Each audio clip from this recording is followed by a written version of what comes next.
మనిషికి సమస్యలు లేనటువంటి జీవితము ఎప్పుడు ఏర్పడుతుంది? ఎప్పుడైతే ఏకాభిప్రాయాలతో మనస్తత్వాలను ఏర్పాటు చేసుకుంటాడో సమస్యాత్మకంగానే ఉంటాడు. ఇతర మనిషికి, తనకు కూడా, తర్వాత సమాజానికి కూడా.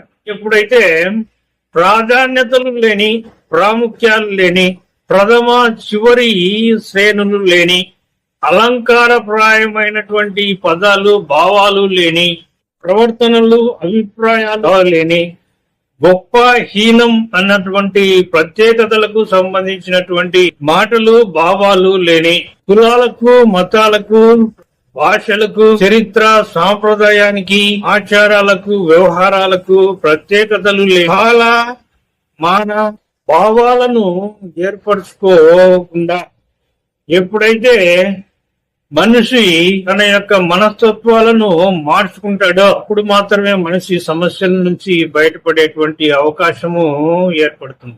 లేకపోతే మనిషి ఎప్పుడు కూడా సమస్యాత్మకంగానే ఇతర మనిషికి తయారవుతూనే ఉంటాడు, సమస్యకు అవుతూనే ఉంటాడు, సమస్యలు ఎదుర్కొనేటువంటి పరిస్థితులు ఎదుర్కొంటూనే ఉంటాడు. ఎప్పటికీ కూడా సమస్యలు అనేటువంటివి ఎప్పటికీ అవి పరిష్కరించబడవు. ఎప్పుడైతే మనిషి సహజమైనటువంటి భావాలను, విశ్వసిద్ధమైనటువంటి భావాలను, నిజమైనటువంటి భావాలను, స్వేచ్ఛ, సమానత్వం గల స్థితిగతులను ఏర్పాటు చేసుకుంటాడో, అటువంటి మనస్తత్వాలను ఏర్పాటు చేసుకుంటాడో అప్పుడు మాత్రమే సమస్యల నుంచి బయటపడేటువంటి అవకాశము ఏర్పడుతుందని. ఎప్పుడైతే మనస్తత్వాలు ఏకాభిప్రాయంతో ఏర్పాటు చేసుకున్నారో అప్పుడు మనిషి ఎప్పుడు కూడా సమస్యలతో కొట్టుమిట్టాడుతూనే, సమస్యలు అనేటువంటివి ఎప్పటికీ కూడా పరిష్కారం కావు.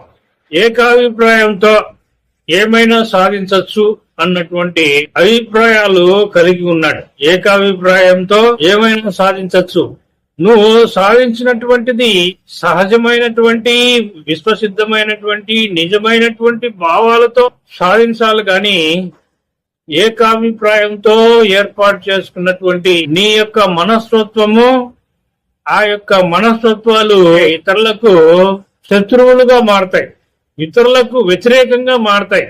మనస్తత్వాలతో ఎప్పటికీ పోటీని ఎదుర్కోవాల్సి ఉంటుంది. సమస్యలు అనేటువంటివి ఎప్పటికీ పరిష్కారం కాబట్టి ప్రతి మనిషి కూడా ఏకాభిప్రాయాన్ని వదిలేసి బహుళ అభిప్రాయాలను ఏర్పాటు చేసుకోవాల్సినటువంటి అవసరము ఎంతైనా సమస్యల నుంచి బయటపడడానికి.